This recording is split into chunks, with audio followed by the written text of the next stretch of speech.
দর্শক, স্বাগত জানাচ্ছি এখন প্রকাশ অনুষ্ঠানে। সঙ্গে আছি আমি মুন্নাফ রশিদ। ইন্টারনেটের গতি নিয়ে সারা দেশের মানুষের অভিযোগ রয়েছে, যা প্রান্তিক অঞ্চলে বিড়ম্বনায় রূপ নিয়েছে।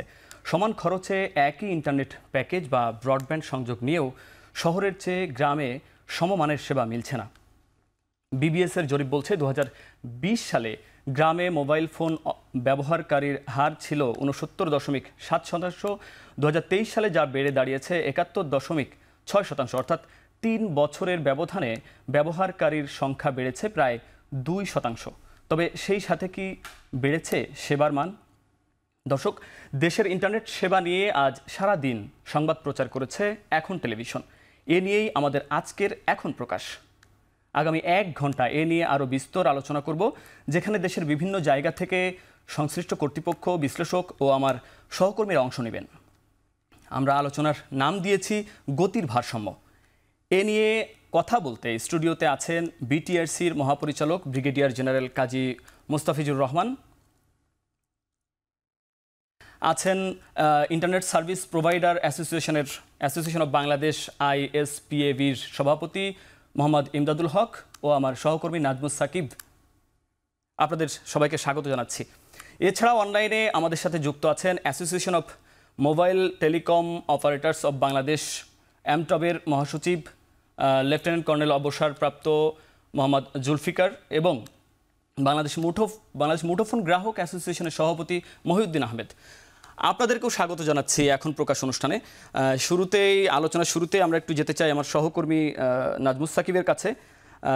সারাদিন আমাদের এখন টেলিভিশনে আপনার প্রতিবেদন প্রকাশ হয়েছে এবং সেখানে আমরা দেখেছি যে ইন্টারনেটের গতি, ইন্টারনেটের সেবা সব কিছু মিলিয়ে বিস্তারিত তুলে ধরেছেন। আপনার কাছে একটু জানতে চাই যে এই রিপোর্ট করতে গিয়ে সবথেকে বড় দুর্বলতা কি দেখেছেন এবং পেছনের গল্পটা আসলে কেমন ছিল?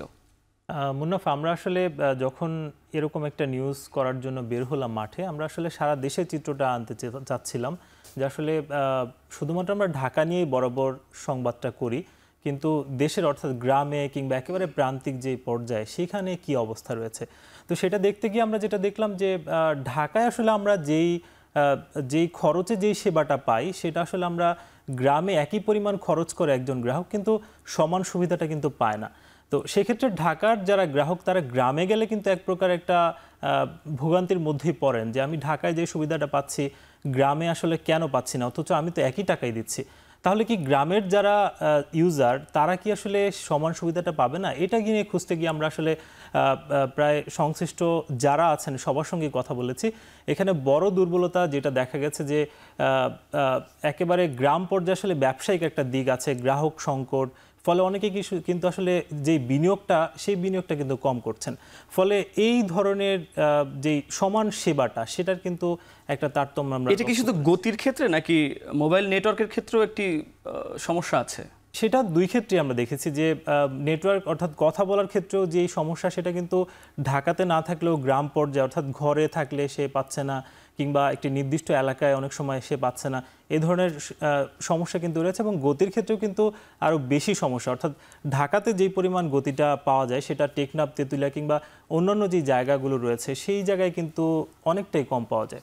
না, এখানে কি মানে দেখা যায় গ্রাম অঞ্চলে তো এখন মোবাইল টাওয়ারের বেশ আমি দেখেছি গ্রামে বিভিন্ন জায়গায়, গ্রামের প্রত্যন্ত অঞ্চলেও মোবাইলের টাওয়ার বসানো হয়েছে, তারপরেও কেন এরকম সমস্যা বলে মনে হয়? টাওয়ারের যে ব্যাপারটা সেটা বলতে গেলে একটু যে টাওয়ার শেয়ারিংয়ের যে নীতি করা হয়েছে, অর্থাৎ একই টাওয়ারের সব ধরনের টেলিকমের যে 4টি যে অপারেটর আছে সমান সুযোগ পাবে, সেই শেয়ারিংটা আমরা কিন্তু কিছুটা কম হতে দেখেছি। অর্থাৎ সেটা ঢাকাতে কিছু কিছু জায়গায় হলেও একটা বড় অংশ কিন্তু গ্রামে এখনও টাওয়ার শেয়ারিং চালু হয়নি। ফলে কোনো অপারেটর যে সেবাটা ভালো দিতে পারে, বাইরে যারা আসলে শেয়ারিংয়ের আওতার মধ্যে আসতে পারেনি কিংবা যাদের টাওয়ার কম, তারা কিন্তু এখনও পর্যন্ত আমরা দেখেছি যে তারা কিন্তু সেই সেবাটা সমানভাবে দিতে পারছে না। হ্যাঁ, টাওয়ার শেয়ারিংয়ের একটা বিষয় বলছেন।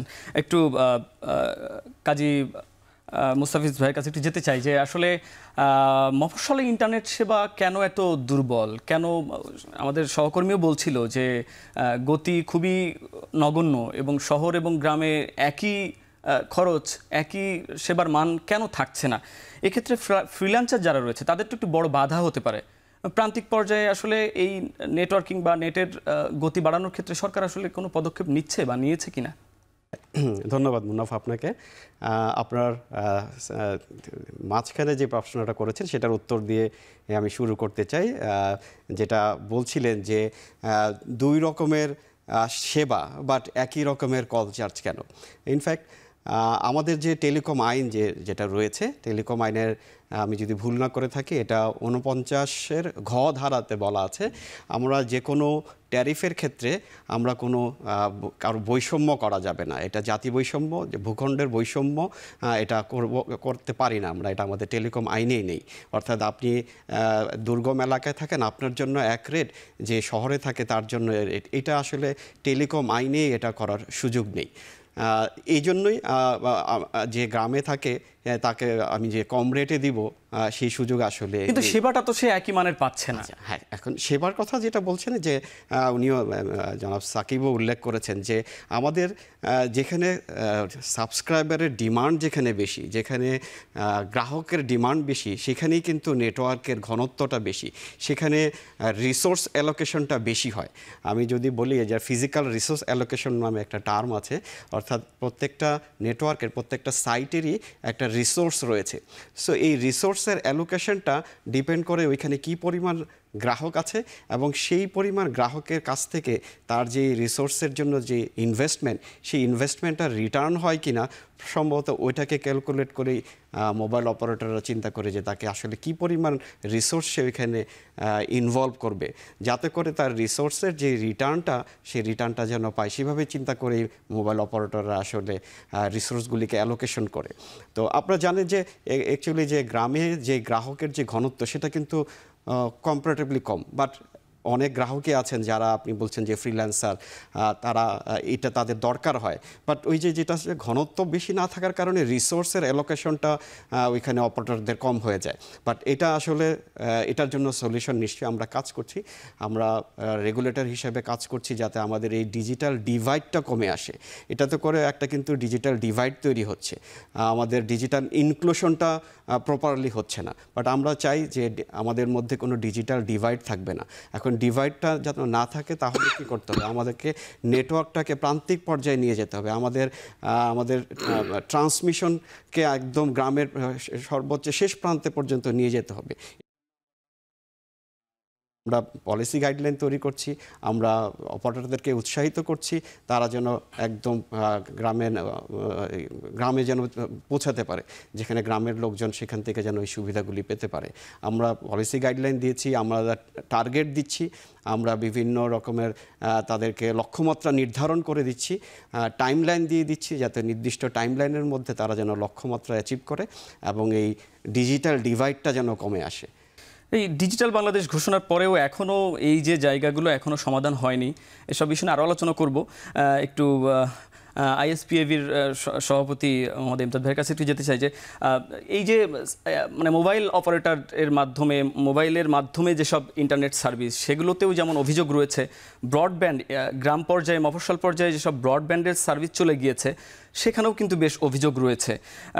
বিশেষ করে ব্রডব্যান্ডের গতি নিয়ে বেশ বড় ধরনের অভিযোগ রয়েছে। এই অসন্তোষ, এই গতির বিষয়ে অসন্তোষ কেন? ধন্যবাদ আপনাকে এবং এখন টিভির সকল দর্শক শ্রোতাদেরকে। আমি অস্বীকার করব না যে অভিযোগ নেই, অভিযোগ আছে, কিন্তু অভিযোগ কতটুকু, আজ থেকে 5 বছর আগে অভিযোগ কেমন ছিল, এখন অভিযোগ কতটুকু, আমার মনে হয় অভিযোগের পরিমাণটা অনেকটাই কমেছে। তবে দর্শকদের বা আমাদের যারা ক্লায়েন্ট, কাস্টমার যারা আছে, তাদের কিন্তু চাহিদাও বেড়েছে। আগে যেখানে 1 MB 2 MB ব্যান্ডউইথ দিয়ে একটা অ্যাপ্লিকেশন তারা চালাতে পারতো, এখন কিন্তু 10 MB 20 MBর নিচে কোনো অ্যাপ্লিকেশন চলে না। তার মানে আমরা প্যাকেজগুলো বাড়াচ্ছি কিন্তু আমার কস্ট কিন্তু বাড়ছে না। আপনি দেখেন আজ থেকে 5 বছর আগে আমাদের 500 টাকায় 5 Mbps একটা প্রাইস বেঁধে দেওয়া হলো, কিন্তু এই 500 টাকায় এখন কিন্তু এই 5 Mbps না, আরও অনেক বেশি ব্যান্ডউইথ আমরা গ্রাহকদেরকে দিচ্ছি। তার মানে গ্রাহকরা ব্যান্ডউইথ বেশি পাচ্ছে কিন্তু প্রাইস কিন্তু একই আছে। তার পাশাপাশি আমি একটুকু বলতে চাই যে আমাদের লাস্ট মাইল কানেক্টিভিটি দেওয়ার জন্য ব্যান্ডউইথটা আমাকে শহর থেকে গ্রামে ক্যারি করে নিয়ে যেতে হচ্ছে। এই ক্যারি করার যে কস্ট, আপনি আমাকে আমার রেগুলেটর আমার পাশে আছেন, আমি মুস্তাফিজ ভাইকে আমি উদ্দেশ্য করে বলছি যে আপনি আমার জন্য 5 MB 500 টাকা ব্যান্ডউইথ ইউজার গ্রাহকদেরকে ফিক্স করে দিলেন, সারা দেশে এক দেশ এক রেট আইএসপিদের জন্য। কিন্তু আমি যার কাছ থেকে ট্রান্সমিশন নিচ্ছি সেই ট্রান্সমিশন রেটটা কি এক দেশ এক রেট? সেটা কিন্তু বিভিন্ন রেটে। আপনি যদি নারায়ণগঞ্জ যান একটা রেট, নারায়ণগঞ্জ পার হয়ে আপনি যদি কুমিল্লাতে যান আরেকটা রেট, তারপরে যান। তার মানে আমার যদি এই উপরের লেয়ারে আমার কস্ট যদি বেড়ে যায়, এই কস্টটা কিন্তু গ্রাহকের পর্যায়ে যে পড়ছে, একেবারে গ্রাহকের উপরে পড়ছে। হ্যাঁ, আপনার কাছে পরবর্তীতে আবার আসবো। একটু যেতে চাই association of mobile telecom operators of Bangladesh অ্যামটবের মহাসচিব লেফটেন্যান্ট কর্নেল মোহাম্মদ জুলফিকার ভাইয়ের কাছে একটু যেতে চাই যে আমরা তো ব্রডব্যান্ডের কথাও শুনছিলাম, তারপরে মোবাইল নেটওয়ার্কের কথাও শুনছিলাম। আপনার কাছে একটু জানতে চাই যে মফস্বল, বিশেষ করে যে উপকূল এলাকা রয়েছে, উপকূল এলাকায় আমাদের প্রতিবেদনেও আমরা দেখিয়েছি যে উপকূল এলাকার মানুষজন কিন্তু অনেক সময় যে আবহাওয়ার পূর্বাভাস বা বিভিন্ন ধরনের যে জলোচ্ছ্বাসের সতর্কতা, এই বিষয়গুলো কিন্তু তারা পাওয়ার চেষ্টা করে থাকেন, কিন্তু মোবাইল নেটওয়ার্কের ঝামেলার কারণে তারা কিন্তু এগুলো অনেকটা পান না অনেক সময়। এই দুর্বলতা কেন? ইন্টারনেট সেখানে কেন, মানে সমস্যাটা কোথায়? না, ধন্যবাদ আপনাকে। এখন টেলিভিশনের সকল দর্শক শ্রোতাকেও আমি একই সাথে ধন্যবাদ জানাতে চাচ্ছি। আর যেটা হচ্ছে যে আপনি আসলে একটা পারফেক্ট কম্বিনেশন নিয়ে আজকে এই আলোচনাটায় বসেছেন। আমাদের রেগুলেটরের কর্তা ব্যক্তি আছেন, আইএসপিএবির সভাপতি আছেন, এবং আমার যে গ্রাহক আছে, মোবাইল গ্রাহক, তাদেরও একজন অ্যাসোসিয়েশনের প্রতিনিধি আছে। আপনি যে কথাটা বলেছেন যে আসলে এই যে বৈষম্য, এটা আসলে ইনফ্যাক্ট বৈষম্য আমি বলবো না। বৈষম্য বলবো না এই কারণেই যে মোবাইল নেটওয়ার্কটা বেসিক্যালি এটা হচ্ছে গিয়ে আসলে যে কোনো গ্রাহক এক স্থান থেকে অন্য স্থানে মুভ করবে এবং এক স্থান থেকে অন্য স্থানে যাবে, এবং সকল জায়গায় সে যেন সমপরিমাণ সমভাবে তার ভয়েস কল এবং একই সাথে তার যে ডেটা স্পিডের যে একটা কোয়ালিটি, সেটাতে সে যেন সমভাবে পায়। আমাদের নেটওয়ার্কগুলো কিন্তু আমরা একইভাবে ডিজাইন করি। কেউ যদি এটা বলে যে আসলে শহরে আমরা আমাদের ডিজি মহোদয় বলেছেন যে রিসোর্স অ্যালোকেশনের ব্যাপার, এখানে কিন্তু আমাদের রিসোর্স অ্যালোকেশনগুলো আমরা করে থাকি হচ্ছে according to the number of subscriber. Like শহরে যেখানে সাবস্ক্রাইবারের সংখ্যা বেশি, আমরা বিটিএস বা নোট বিগুলোতে কিন্তু আমরা অনুরূপভাবে অতিরিক্ত ডেটা আমরা ওখানে অ্যালোকেট করি, সো দ্যাট যখন কোনো গ্রাহক লগ ইন করে ওভার দি মোবাইল নেটওয়ার্ক, যখন কোনো অ্যাপ্লিকেশন উনি ব্যবহার করেন, অথবা ইউটিউবের কোনো স্ট্রিমিং দেখতে চান, অথবা অন্যান্য যে কোনো ধরনের সেবা মোবাইলের উপরে যেগুলো চলে, যে কোনো ই কমার্স বলেন, ই মেডিসিন বলেন, আপনার কুরিয়ার সার্ভিসের সেবাগুলো বলেন, সব কিছুই কিন্তু ইকুয়ালি তারা পায়। এবং আপনি দেখেন, একটা জিনিস আমি উদাহরণ দিয়ে বলতে চাই যে এই মোবাইল ফাইন্যান্সিয়াল সার্ভিস আমরা যেটাকে বলছি, যে মোবাইল নেটওয়ার্কের উপর দিয়ে এই সেবাটা কিন্তু আমরা চালাচ্ছি দুটাভাবে। একটা হচ্ছে ডেটা দিয়ে আমরা মোবাইল এমএফএসদের অ্যাপ্লিকেশন চলছে, আবার ইউএসএসডির মাধ্যমে কিন্তু ফিচার ফোনে তারা ব্যবহার করছে। আপনি আমাকে বলেন যে দেশের প্রত্যন্ত অঞ্চল থেকে শুরু করে ঢাকা শহরের যে কোনো জায়গায় এই মোবাইল ফাইন্যান্সিয়াল সার্ভিস পেতে কোনো গ্রাহকের কোনো অসুবিধা হয় কি না? সো এটা কিন্তু একটা বহুল ব্যবহৃত একটা আমাদের অ্যাপ্লিকেশনস, যেটার উপরে দেশের পুরো ইকোনমি মুভ করছে। হ্যাঁ, একই সাথে আমি একটা কথা আমাকে বলতে চাই, যে জিনিসটা আমরা ভুলে গেলে চলবে না, যে মোবাইল নেটওয়ার্কের উপর দিয়ে কিন্তু আমরা ডেটা যেমন আমরা ব্যবহার করি, আবার একই সাথে কিন্তু আমরা ভয়েস কলের মানে আমরা কথা বলি আমরা আমাদের আত্মীয় পরিজনদের সাথে, বন্ধুবান্ধবদের সাথে। শহরে আমরা যারা গ্রাহক আছি, আমরা যে ধরনের যে মানের আমরা হ্যান্ডসেট ব্যবহার করি, আমরা যে ধরনের স্মার্টফোন ব্যবহার করি, আবার প্রত্যন্ত অঞ্চলে কিন্তু সেই স্মার্টফোনের মান এবং এটার প্রকারভেদগুলো কিন্তু একটু হলেও আমার কাছে যেটা মনে হয়, জুলফিকার ভাই, আপনার কথা বুঝতে পেরেছি, কিন্তু এই যে বিভিন্ন বার্তা, বিভিন্ন সতর্ক বার্তা, এগুলো দেখার ক্ষেত্রে কিন্তু তারা অনেকেই অভিযোগ করেছেন, তারা কিন্তু অনেক সময় জানতে পারেন না, এবং যে মোবাইল নেটওয়ার্কিং যে বিষয়টি, এটিও কিন্তু অনেকটা দুর্বল। আপনার সাথে পরবর্তীতে আবারও যুক্ত হব। একটু বাংলাদেশ মোবাইল ফোন অপারেটরস আমাদের মহিউদ্দিন ভাইয়ের সাথে একটু যুক্ত হতে চাই, মুঠোফোন অ্যাসোসিয়েশনের সভাপতি। মহিউদ্দিন ভাই, আপনার কাছে একটু জানতে চাই যে এখানে তো ব্রডব্যান্ডের বিষয়ে আলোচনা হচ্ছিল, মোবাইল সিমের মাধ্যমে যে ইন্টারনেট সেবা সেটিও আপনি শুনেছেন। আপনার কাছে কি মনে হয়, কি যথাযথ হয়েছে? আপনার মন্তব্যটা একটু জানতে চাই। জি, ধন্যবাদ আপনাকে। আমি আপনাদের অনুষ্ঠান শুরু হবার আগে আপনাদের প্রতিনিধি আমাকে আজকে আপনাদের যে একটা প্রতিবেদন প্রচারিত হয়েছে সেটি ওনাকে সাথে নিয়ে আমি দেখছিলাম। সেখানে জুলফিকার ভাই যে কথাগুলি বলছিল যে আপনার এই যেই প্রশ্নটা ছিল যে উপকূলীয় অঞ্চলের গ্রাহকরা, বিশেষ করে আমার টেকনাফের জনগোষ্ঠী সেখানে নেটওয়ার্ক পাচ্ছে না কেন, আমি প্রতিবেদনটাও দেখলাম, আপনার প্রশ্ন ছিল। দেখেন, ওখানে কিন্তু আমরা দীর্ঘদিন যাবতই বলছি যে রোহিঙ্গা অনুপ্রবেশ বা আশ্রয় যেই বলেন না কেন, এই আসার পরে কিন্তু এই অঞ্চলে কিন্তু একটা বড় একটা বললেন বিপর্যয় বলেন বা একটা আমাদের স্ট্রাগল বলেন, অনেক সমস্যা এবং প্রতিঘাত কিন্তু তৈরি হয়েছে টেলিকমিউনিকেশনের ক্ষেত্রে। আমাদের ওখানে এখন যদি দেখেন, আপনার এমপিটির কিন্তু নেটওয়ার্ক, মায়ানমারের টেলিনরের কোম্পানির যে প্রতিষ্ঠান, তার নেটওয়ার্ক কিন্তু আমাদের 5-10 কিলোমিটার পর্যন্ত বিস্তৃত। এখন দেখবেন যে রোহিঙ্গারা কিন্তু প্রায় 4-4.5 লক্ষ সক্রিয় রোহিঙ্গা কিন্তু আপনার এমপিটির ব্যবহার করছে। সেখানে কিন্তু আমরা প্রতিবাদ জানিয়েছিলাম যখন আমাদের দেশের নেটওয়ার্ক ব্যবহার করলো, তখন কিন্তু তারা আর সেটা যখন করতে পারলো না, তখন কিন্তু মায়ানমারের নেটওয়ার্কে তারা যুক্ত হয়ে গেল। আমাদের দেশে বসবাস করছে, অথচ এখান থেকে তারা কিন্তু রেভিনিউ নিয়ে যাচ্ছে আমাদের দেশের থেকে।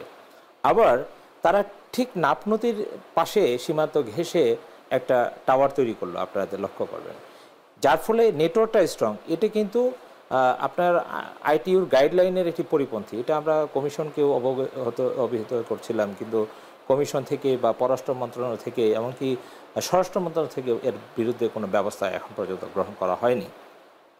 আমাদের ওখানে আমাদের জি, মহিউদ্দিন ভাই, আপনার কাছে আবারও ফিরবো। এই যে ব্যবস্থা নেয়নি, এসব বিষয়ে আরও আলোচনা করব এবং এর পরবর্তীতে কাজী মুস্তাফিজ ভাইয়ের কাছে একটু জানতে চাইবো যে ইন্টারনেট প্যাকেজ বেঁধে দেওয়া নিয়ে শুরু থেকে বিতর্ক ছিল। সেখানে তার মধ্যে 3 দিনের এবং 15 দিনের যে প্যাকেজ রয়েছে সেটি উঠিয়ে দেওয়া হয়েছে, ইতিমধ্যে খুবই জনপ্রিয় ছিল। এই বিষয়ে আপনার কাছে জানতে চাইবো, তবে তার আগে একটু বিরতিতে যেতে হচ্ছে। এখন প্রকাশে নিচ্ছি ছোট্ট একটা বিরতি, ফিরছি কিছুক্ষণ পর।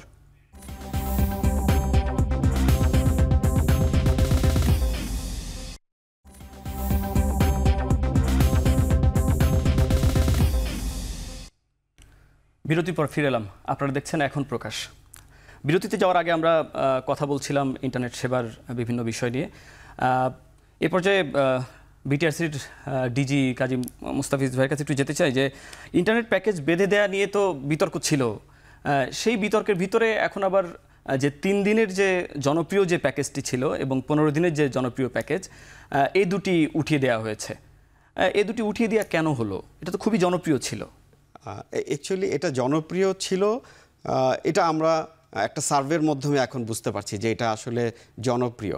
একসময় অনেকগুলি প্যাকেজ ছিল, তো এবং গ্রামের প্রায় 60% মানুষ কিন্তু এই 3 দিনের প্যাকেজটাই বেশি ব্যবহার করত। রাইট। তো আমরা ইনফ্যাক্ট যখন অনেকগুলি প্যাকেজ ছিল, তখন এই প্যাকেজ নিয়ে একটা অপারেটরদের সাথে বসে প্যাকেজগুলি কমিয়ে একটা নির্দিষ্ট সংখ্যক প্যাকেজ করা হয়। তখন আমরা দেখতে পেলাম যে ছোট ছোট প্যাকেজগুলি না থাকার কারণে, আপনি যেটা বলছেন 3 দিন এবং 15 দিনের না থাকার কারণে ইন্টারনেট ব্যবহারকারীর সংখ্যা একটু কমে যাচ্ছিল। রিসেন্টলি আমরা একটা সার্ভে কন্ডাক্ট করেছি বিটিআরসির পক্ষ থেকে, এবং এই সার্ভের ফলাফলে বেরিয়ে এসছে যে এই 3 দিন এবং 15 দিনের এই প্যাকেজটা দরকার। আমরা ইতিমধ্যে প্রাথমিকভাবে সিদ্ধান্ত নিয়েছি, আমাদের মন্ত্রী মহোদয় নির্দেশনা দিয়েছেন এই ছোট প্যাকেজগুলিকে চালু করার জন্য। আমাদের ধারণা খুব শীঘ্রই আমরা একটা আলোচনা করে, অপারেটরদের সাথে আলোচনা করে আমরা এই ছোট প্যাকেজগুলিকে চালু করব। তাহলে আমরা বলতে পারি যে এখন প্রকাশ অনুষ্ঠানের মাধ্যমে আপনার কাছ থেকে জানতে পারলাম যে এই যে 3 দিনের প্যাকেজ এবং 15 দিনের প্যাকেজ আবার ফিরে পাচ্ছে গ্রাহকরা ফিরে পাবে। এটা একটা আলোচনার মাধ্যমে ফাইনাল একটা সিদ্ধান্ত হবে। চূড়ান্ত সিদ্ধান্তের পরেই খুব অচিরেই এটা সবার মাধ্যমে প্রকাশ করা হবে। কিন্তু এই প্যাকেজ যে পদ্ধতিটা চালু করলো, এই প্যাকেজ পদ্ধতিটা তো আগে ছিল না। কেন এই প্যাকেজ পদ্ধতিটা, কেন সময় বেঁধে দেওয়ার যে বিষয়গুলো, এটা কেন করা হলো? এইটা আসলে সাবস্ক্রাইবারদের ডিমান্ডের উপর ডিপেন্ড করে। আপনি বলা যাবে না যে এটা প্যাকেজের মানে নির্দিষ্ট মেয়াদের প্যাকেজের প্রয়োজন নাই, কারো 3 দিনের দরকার, কারো 15 দিনের দরকার, কারো 1 মাসের দরকার। বিকজ একজন গ্রাহক তাই সে ইকোনমাইজ হওয়ার জন্য, তার খরচ কমানোর জন্য, তার হয়তো দরকারি অল্প একদিনের জন্য দরকার, তার হয়তো মধ্যপ্রাচ্যে তার কোনো আত্মীয়র সাথে সে কথা বলবে, তার একদিনের দরকার প্যাকেজ, বা তার দরকার 7 দিনের একটা নির্দিষ্ট অ্যামাউন্ট দরকার। তো গ্রাহক আসলে ডিফাইন করে এই প্যাকেজগুলি, গ্রাহকের ডিমান্ডের ওপর মোবাইল অপারেটরটা অ্যানালাইসিস করে, ডাটা অ্যানালাইসিস করে এই প্যাকেজগুলিকে নির্ধারণ করে। সো আসলে গ্রাহকের ডিমান্ডই ডিকটেট করে প্যাকেজের সংখ্যা কেমন হবে, প্যাকেজের সাইজ কেমন হবে। তো সেইটার ওপর বেস করেই কিন্তু প্যাকেজগুলি নির্ধারণ, গ্রাহকের চাহিদার কথা বিবেচনা করেই প্যাকেজগুলিকে ডিজাইন করা হয়। যে আমরা এই বিষয়ে একটু মহিউদ্দিন ভাইয়ের কাছে একটু যেতে চাই, মুঠোফোন অ্যাসোসিয়েশনের সভাপতি। মহিউদ্দিন ভাই, আপনি নিশ্চয়ই শুনতে পাচ্ছেন। একটু জানতে চাই যে এই যে প্যাকেজ পদ্ধতি করা হলো, সেখানে 3 দিনের প্যাকেজ এবং 15 দিনের প্যাকেজ উঠিয়ে নেওয়া এবং আগামীতে আবারও ফিরে আসবে বলে জানিয়েছেন ডিজি মহোদয়। তো সেই জায়গা থেকে আপনারা গ্রাহকদের প্রতিনিধি হিসেবে আপনাদের বক্তব্যটা কি এই বিষয়ে? জি, দেখুন, ওনাকে প্রথমে আমি ধন্যবাদ জানাচ্ছি কামব্যাক করার জন্য। আমরা কিন্তু যখন এই ডিসিশনটা কমিশন নেয় তখন কিন্তু আমরা প্রতিবাদ করেছি, এবং ডিজি মহোদয় জানেন, মোস্তাফিজ সাহেব উনিও জানেন যে আমরা এটা প্রতিবাদ করেছি, রাজপথে মিছিল পর্যন্ত মানববন্ধনও করেছিলাম। কিন্তু সেই সময় আমাদেরকে পক্ষ থেকে বলা হলো, এবং কি সেই সময়ের মন্ত্রীও বলল যে, আমাকে ওইভাবে বলল যে আমরা নাকি পাগল। তো আসলে আজকে দেখেন সেটা প্রমাণিত হলো যে আমাদের যে দাবি এবং যুক্তি ছিল সেটি যে সঠিক ছিল সেটি ডিজি মহোদয় নিজেই স্বীকার করলেন। আসলে ইন্টারনেট প্যাকেজের ক্ষেত্রে এটি বড় পরিসরে কাজ করা আমাদের খুব জরুরি প্রয়োজন। দেখুন, আমাদের যে ডেটা ট্যারিফ নির্ধারণ করার জন্য, কস্ট মডেলিং করার জন্য এটি কিন্তু দীর্ঘদিনের একটা প্রসেস চলছে, কিন্তু সেটি কিন্তু আলোর মুখ দেখেনি। কেন দেখেনি এটি ডিজি মহোদয় হয়তো ব্যাখ্যা করতে পারবেন, যে আমাদের ইন্টারনেটের কস্ট মডেলিংটা কেন করা হচ্ছে না বা কেন করা হলো না সেটি বলতে পারবেন। এবং গ্রাহকদের যে দাবি দেওয়া আছে সেটি আসলে ঠিকভাবে প্রতিপালন করা হয়েছে বলে আমরা মনে করি না। যাই হোক, আবার অবশেষে ওনারা কামব্যাক করেছেন, এই জন্য আমরা প্রথমে ধন্যবাদ জানাই। এটি নিয়ে হয়তো আরও কাজ করার সুযোগ আছে, কমিশন হয়তো। কিন্তু এই যে প্যাকেজের যে পদ্ধতি এবং প্যাকেজের যে মূল্য নির্ধারণ করে দেওয়া হয়েছে, মহিউদ্দিন ভাই, প্যাকেজের যে মূল্য নির্ধারণ করে দেওয়া হয়েছে এবং প্যাকেজের যে পদ্ধতিটা, সময়সীমা, এই বিষয়ে কি আপনারা কি এটি পর্যাপ্ত মনে করছেন? যে দেখুন, আসলে প্যাকেজের কিন্তু এই যে এটা কমানোর পরে কিন্তু দেখেন ডেটার কিন্তু আমাদের ভলিউম কমে গেছে, আমাদের প্রাইস না বাড়লেও প্রাইস কিন্তু আলটিমেটলি বেড়ে গেছে। যেটি করা হলো যে 68 টাকার যে প্যাকেজটা ছিল সেটা কিন্তু এখন বেড়ে কিন্তু 78 টাকা হয়ে গেছে। তার মানে আমাদের খরচ কিন্তু বৃদ্ধি পেয়েছে। আমরা এই মেয়াদের যেটা একটা পাবলিক পারসেপশন, গ্রাহকদের পারসেপশনটা হচ্ছে যে মেয়াদটা যাতে উঠিয়ে দেওয়া হয়, আনলিমিটেড করা হয়। যদিও আমাদের ডিজি মহোদয় বলেছেন যে এটা গ্রাহকদের একটা আছে, একটা ডিমান্ড চাহিদা আছে, যে তারা হয়তো বিভিন্ন মেয়াদে চাচ্ছে, কিন্তু আসলে এটি গ্রাহকদের ওই চাহিদাটা নাই। এখন হয়তো অপারেটরদের একটি বিষয় থাকে, সার্ভিস একটা কস্টিং থাকে, যে আমাদের দেশে কালকে মন্ত্রী মহোদয় বলেছেন আমাদের দেশে প্রায় 30 কোটি আপনার সক্রিয় সিম, কিন্তু ব্যবহারকারী হচ্ছে কত? ব্যবহারকারী 10-11 কোটি হবে আমাদের সক্রিয় সিম, 13 কোটি। তার মানে এই যে বাদবাকিগুলিকে সার্ভিস দেওয়া হচ্ছে, যেমন আমাদের ভারতের প্রতিবেশী দেশে কিন্তু এখন 5টির অধিক যারা সিম ব্যবহার করে তাদের ক্ষেত্রে কিন্তু একটা সার্ভিস চার্জ নির্ধারণ করে দিয়েছে সেই দেশের রাষ্ট্রীয় অপারেটর। তা আমি কিন্তু আমাদের অপারেটরদের বলেছি যে আপনারা এই ধরনের একটা সিস্টেমে আসুন আর এই মেয়াদটা তুলে দেন। আপনি সার্ভিস চার্জ প্রয়োজন বোধ মেয়াদ তুলে নিয়ে এবং যে সার্ভিস চার্জের কথা বলছেন, আমি একটু জুলফিকার ভাইয়ের কাছে যেতে চাই যে ইন্টারনেট প্যাকেজ পদ্ধতি থাকা না থাকার বিষয়ে ও যেটা বলছিল, মহিউদ্দিন ভাই যেটা বলছিল যে এটির প্রাইসটা বেড়ে গিয়েছে, 68 টাকা থেকে 78 টাকা হয়ে গেছে।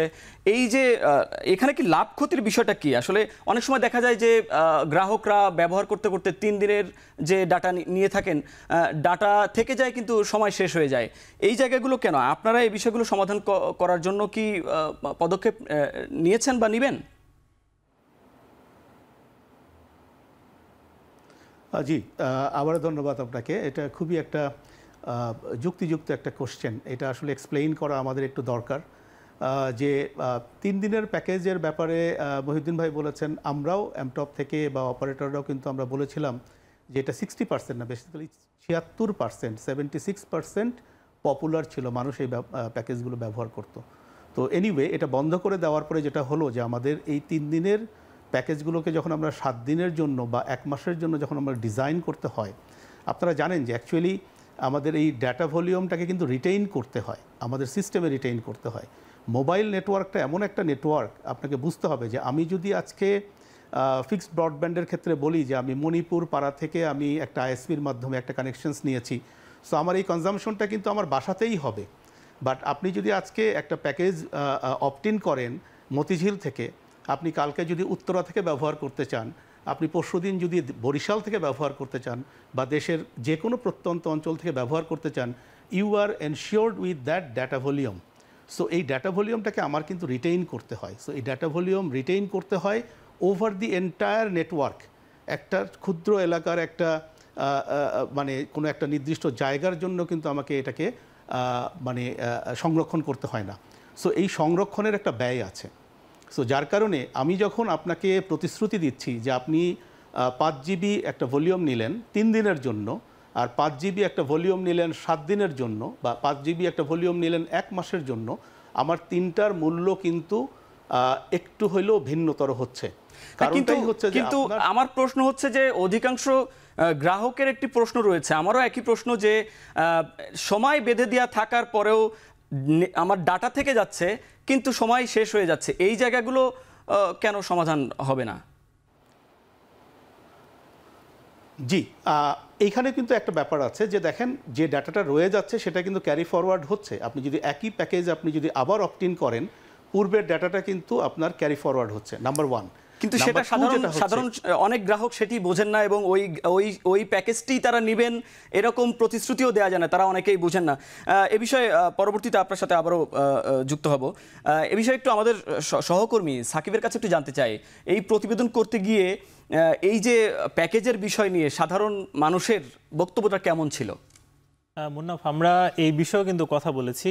সেইখানে আমরা যেটা দেখেছি যে মধ্যবিত্ত কিংবা উচ্চবিত্ত তাদের ক্ষেত্রে হয়তো খুব বেশি নাই, প্যাকেজ নিয়ে হয়তো মাথা ব্যথা নেই, তবে নিম্নবিত্ত যারা, তাদের কিন্তু একটা বড় ধরনের একটা আক্ষেপ আছে যে আগে শুধুমাত্র যখন তাদের ইচ্ছে হতো একটু ইন্টারনেট কিনে সেটা 3 দিনের জন্য ব্যবহার করতে পারতো, সেটা কিন্তু এখন তাদের অতিরিক্ত টাকার ফলে অনেকেই কিন্তু কিনতে পারছে না। আমি বেশ কয়েকজন যদি বলি যে সড়কে আসলে যারা রিক্সা চালান তাদের সঙ্গে কথা বলছিলাম, তারা যেটা বলছেন যে তারা যখন এই যে ফোনে তারা কথা বলতেন, সেক্ষেত্রে তাদের মিনিট কিনতে হতো কিংবা ফোনে টাকা ঢুকিয়ে কথা বলতো, কিন্তু এই ক্ষেত্রে কিন্তু তারা যেমন ইন্টারনেটের ক্ষেত্রে কিন্তু কথা বলছেন, স্মার্টফোন নিয়ে তারা নেট ব্যবহার করতে পারছেন না। অর্থাৎ তারা স্মার্টফোনটা কিনেছেনই কিন্তু ইন্টারনেট ব্যবহার করার জন্য, কিন্তু এখন 3 দিনের প্যাকেজটা যেহেতু অল্প টাকায় পাওয়া যেত, এখন সেক্ষেত্রে এটা যেহেতু 1 সপ্তাহ বা 15 দিন চলে গিয়েছে,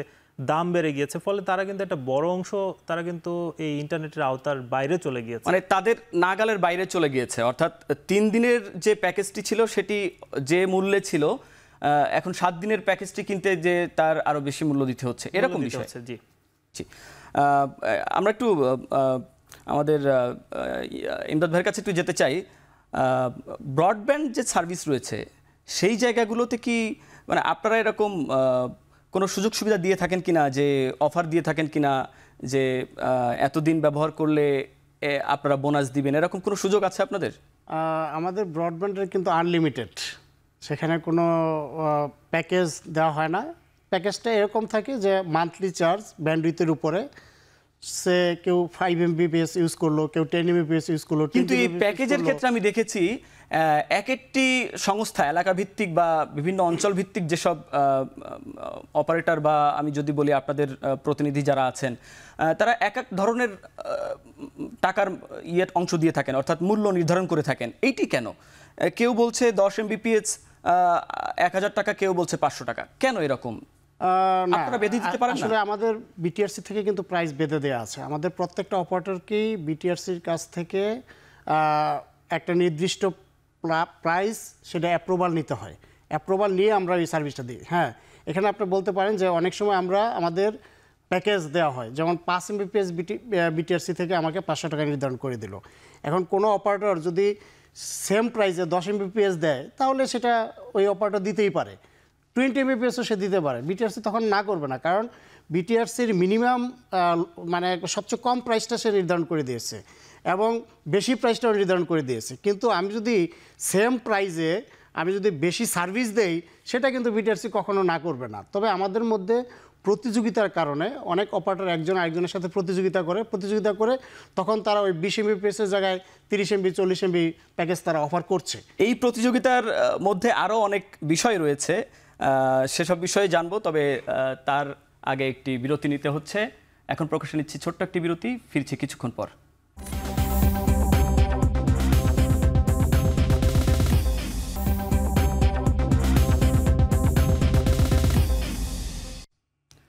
বিরতির পর ফিরে এলাম, আপনারা দেখছেন এখন প্রকাশ। বিরতিতে যাওয়ার আগে আমরা যে বিষয়ে কথা বলছিলাম সে বিষয়ে এখন আর সে বিষয়ে হয়তো বা আলোচনা করার দরকার নেই। আমরা একটু নতুন বিষয়ে একটু আলোচনা করতে চাই, যে গ্রাম এবং শহরের যে ব্রডব্যান্ড সেবা। আমি একটু এমদাদ ভাইয়ের কাছে যেতে চাই। ব্রডব্যান্ড সেবা যেটা হচ্ছে গ্রাম এবং শহরে, এই জায়গাটিতে কেন পার্থক্য রয়েছে? এখানে কি দেখা যায় যে অনেক সময় যে আপনি এর আগে বলছিলেন সে সাথে কিছুটা মিলে যাবে, যে এক আইপি দিয়ে বিভিন্ন অনেক ধারণ ক্ষমতার উপরেও তারা সার্ভিস দিয়ে থাকেন। এই জায়গাগুলো কি মানে গ্রাহকের সঙ্গে অনেকটা প্রতারণার শামিল না? একটা তো হলো ট্রান্সমিশন কস্ট। আমাদের শহরে যখন আমি সেবাটা দেই, আমার যে ট্রান্সমিশন কস্ট, যখন আমি গ্রামে যাই তখন আমার ট্রান্সমিশন কস্ট বেড়ে যায়। তার মানে আমার খরচ বেড়ে যায়, খরচটা আলটিমেটলি আমাদের গ্রাহকদের উপরই সেই অতিরিক্ত খরচটা বর্তায়। তার পাশাপাশি আমাদের প্রায় 3000-এর মতো ব্রডব্যান্ড অপারেটর আছে সারা বাংলাদেশে, সেটা থানা আইএসপি থেকে আরম্ভ করে ন্যাশনাল আইএসপি পর্যন্ত, ডিভিশনাল আইএসপি আছে, জেলা আইএসপি আছে। আমাদের 3000 আইএসপির বাইরেও কিছু অপারেটর আছে যারা অবৈধভাবে কিছু সেবা দিয়ে থাকে। আমি বলবো সেটা আমার বিটিআরসি জানে এবং তারা প্রতিনিয়তই বিভিন্ন প্রতিষ্ঠানগুলোকে ধরছে এবং তাদের ব্যাপারে শাস্তিমূলক ব্যবস্থা নিচ্ছে।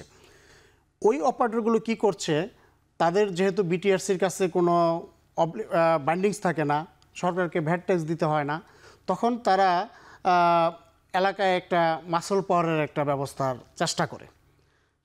যখনই আমরা সেটার বিরুদ্ধে বিটিআরসিকে জানাই বা ইভেন আমার অ্যাসোসিয়েশনও যখন কোনো অভিযোগ আসে তখন কিন্তু আমরা তার বিরুদ্ধে ব্যবস্থা নিই। তবে এটা সারা দেশেই কম বেশি আছে। এটার বাইরে যে এক আইপি ব্যবহারের মাধ্যমে ধারণ ক্ষমতার উপরে যে এটা দেওয়া হয় না, এটা হলো ওই যে আমি বলবো যে যারা লাইসেন্সধারী অপারেটর তারা কখনো এই কাজটা করতে পারে না, বা আইপি দিয়ে কখনো তারা ব্যান্ডউইথ সেল করে না। যে রিসেল, যেটা আপনি যেই কথাটা বলতে চাচ্ছেন, খুব সম্ভবত রিসেলের কোশ্চেনটা নিয়ে আসতে চাচ্ছেন। কিন্তু আমরা যারা লাইসেন্সধারী অপারেটর আমরা কখনো রিসেল করি না। যারা রিসেল করে কিছু কিছু আবার থাকতেও পারে যে রিসেল করে কিন্তু অবৈধ অপারেটরগুলোর কাছে সেই রিসেলটা হচ্ছে, তখন তারা সেই আইপিটা নিয়ে বা সেই ব্যান্ডউইথটা নিয়ে ওই প্রত্যন্ত অঞ্চলে বিভিন্ন গ্রামে তখন তারা ওই যে আপনি যেই কথাটা বললেন যে একই আইপি দিয়ে অনেক লোকজনকে শেয়ার করছে, এগুলো নিশ্চয়ই বিটিআরসি এগুলো আমলে নিয়েছে এবং নিচ্ছে, সামনে কাজ করছে। কিন্তু আপনার কাছে বিটিআরসি চেয়ারম্যান ডিজি মহোদয়, আপনার কাছে একটু জানতে চাই যে এই যে শহর এবং গ্রামের যে পার্থক্য, এই জায়গাটিতে আপনি যে টাওয়ার শেয়ারিংয়ের কথা বলছিলেন, হ্যাঁ, এই জায়গাগুলো কি উনি যেটা বলছিল এটিও একটু আপনার কাছে জানতে চাই, যে এই যে অবৈধ যেসব সংযোগ স্থাপন করে যারা, তাদের বিরুদ্ধে কি পদক্ষেপ নিয়েছেন, এবং যে টাওয়ার শেয়ারিংয়ের যে বিষয়টি, শহর এবং গ্রামের পার্থক্য কেন হচ্ছে, টাওয়ার শেয়ারিং করে কি লাভবান বা সেই জায়গাটি সমাধান করা হচ্ছে কিনা, দুটি বিষয়। আমি আপনার প্রথম প্রশ্নের উত্তর দিচ্ছি। রিসেলার ইস্যুর যেটা এসছে, যে অনেক আইএসপি লাইসেন্সধারী তারা রিসেলারদের মাধ্যমে ইন্টারনেট সেবা দিচ্ছে। সে হয়তো ক্যাপাবল না, তার লাইসেন্স আছে, বাট সে ওইখানে সেবা দেওয়ার জন্য ক্যাপাবল না, সে অন্যদের মাধ্যমে এই সেবাটা দিচ্ছে, রিসেলারদের মাধ্যমে দিচ্ছে। অনেক সময় অনেক রিসেলার বিভিন্ন আইএসপি না, সে হয়তো কোনো আসলে ব্যবস্থা কি নিয়েছে, আমি আসছি ওই জায়গাটাতে। সে অনেক হয়তো আইএসপি না, আইআইজির কাছ থেকে সে ইন্টারনেট ব্যান্ডউইথ নিয়ে সে ইন্টারনেট সার্ভিস দিচ্ছে। তো আমরা যেটা করছি আমরা এটা জিনিসটা মনিটর করি, আমাদের নির্দিষ্ট চ্যানেলে এই অভিযোগগুলি আমাদের কাছে আসে, আমরা অভিযোগ আসার পর আমরা অভিযান পরিচালনা করি এবং অভিযান পরিচালনা করে তারা যদি লাইসেন্সদারি হয়, সাপোজ কোনো আইএসপি সে যদি অন্য কোনো রিসেলারকে অবৈধভাবে অন্য কাউকে নিয়োগ দেয় রিসেলার হিসেবে, তাহলে আমরা ওই আইএসপির বিরুদ্ধে ব্যবস্থা নিই, তাদেরকে প্রশাসনিক জরিমানা করি, কোনো ক্ষেত্রে তাদের লাইসেন্স বাতিলের ব্যাপারে আমরা আচ্ছা। আর আরেকটি বিষয়টি জানতে চাইছিলাম যে টাওয়ারের বিষয়টি, শেয়ারিং একটা ব্যাপার, আর একটা হচ্ছে যে যেহেতু মফস্বল এলাকা একটু ফাঁকা এলাকা থাকে, সেখানে কি টাওয়ারের আওতা বৃদ্ধি করা যায় কিনা? আমি দেখেছি যে 1 কিলোমিটারের ভিতরেও অনেক সময় খুব ভালো নেটওয়ার্ক পায় না। রাইট। প্রথমে টাওয়ার শেয়ারিংয়ের ব্যাপারে আপনি জানতে চাচ্ছিলেন। টাওয়ার শেয়ারিংয়ে কোনো বিধিনিষেধ নাই। টাওয়ার শেয়ারিং গাইডলাইন দেওয়া আছে আমাদের যে একই অপারেটর একাধিক অপারেটর একটা নির্দিষ্ট টাওয়ার শেয়ার করতে পারে। ইউজুয়ালি আমাদের টাওয়ার কোম্পানিগুলি এই টাওয়ারগুলি শেয়ার করে থাকে, তো তাদের জন্য এটা ওপেন করে দেওয়া আছে, যে কোনো অপারেটর নাম্বার অফ অপারেটর এটা শেয়ার করতে পারবে। এছাড়াও আমাদের মোবাইল অপারেটরদের তাদের নিজস্ব কিছু টাওয়ার আছে যেটা তারা শুধুমাত্র তারাই ব্যবহার করতো, বাট আমরা নতুন করে গাইডলাইন করে দিয়েছি এই মোবাইল অপারেটরদের টাওয়ারগুলিও অন্যান্য মোবাইল অপারেটররাও ব্যবহার করতে পারবে। এই পক্ষে আমরা tower sharing company, mobile operator এবং বিটিআরসির মধ্যে একটা ট্রাই পার্টি এগ্রিমেন্ট করে দেই, যাতে করে এই টাওয়ারগুলি সঠিকভাবে সবাই শেয়ার করতে পারে। আপনি বলছিলেন আওতা বাড়ানোর যে বিষয়টি, আওতা বাড়ানোটা এটা একটা টেকনিক্যাল ইস্যু, যে এটা কি পরিমাণ আমি ওই যে রিসোর্স অ্যালোকেশন যেটা অ্যামটবের মহাসচিব বলছিলেন, যে এইটা হচ্ছে গিয়ে রিসোর্সটাকে অ্যালোকেট করে ওইখানে কি পরিমাণ গ্রাহক রয়েছে, গ্রাহকের সংখ্যার ওপর, গ্রাহকের ঘনত্বের ওপর, গ্রাহকের চাহিদার ওপর ডিপেন্ড করে এটাকে ডিজাইন করা হয়।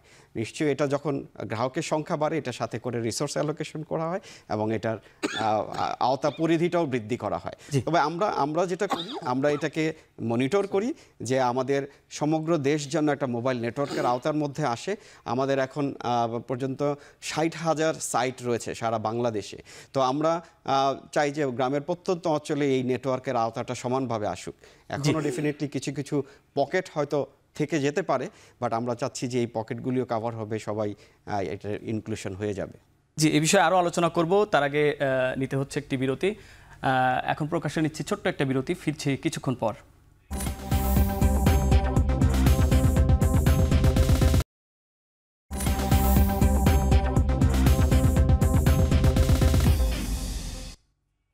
বিরতির পর ফিরে এলাম, আপনারা দেখছেন এখন প্রকাশ। বিরতিতে যাওয়ার আগে আমরা শহর এবং গ্রামের যে ইন্টারনেট সেবার মান নিয়ে কথা বলছিলাম। আমরা একটি পর্যায়ে মহিউদ্দিন ভাইয়ের কাছে যেতে চাই, মুঠোফোন অ্যাসোসিয়েশনের সভাপতি। আপনার কাছে জানতে চাই যে এই যে গ্রামে যে নেটওয়ার্কিং যে সেবা রয়েছে এর আওতা নিয়ে, এবং আমরা জানি যে অনেকটা 1 কিলোমিটার 2 কিলোমিটারের ভিতরেও অনেকেই পেয়ে থাকেন না, এই জায়গাগুলো নিয়ে আপনারা কোনো সময় সোচ্চার হয়েছেন বা আপনারা কি কোনো সময় পদক্ষেপ নিয়েছেন? ছোট করে একটু জানতে চাই। আপনাকে ধন্যবাদ। এটাই আমি বলতে চাচ্ছিলাম, দেখুন আমাদের দেশের মোট আয়তন যদি হিসাব করেন তাহলে আমাদের প্রায় 1 লক্ষের অধিক আমাদের টাওয়ার দরকার, কিন্তু আমাদের টাওয়ার আছে প্রায় 45,000। তার মানে আমাদের প্রায় 60% টাওয়ার কিন্তু এখনও কম আছে।